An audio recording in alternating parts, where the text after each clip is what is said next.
Hello everybody, welcome back to the channel, and today we'll be discussing that how you can set your iPhone alarm to vibrate only mode.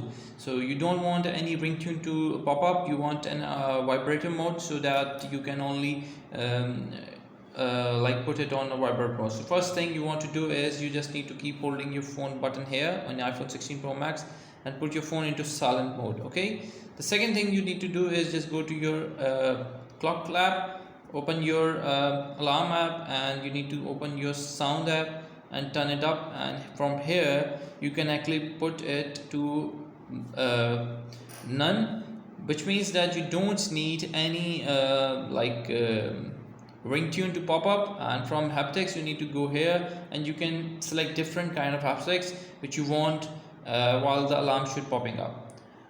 If you want to do it on your ringtone mode or on a power mode, you can also do that and put your phone or iPhone alarm to vibrate only mode by doing this. I hope this video helping out in putting your phone iPhone alarm to vibrate only mode, and this video sorted your issue out. If you still have any other question, just please leave a comment and I'll get back to you. Hope to see you in the next video. Bye bye.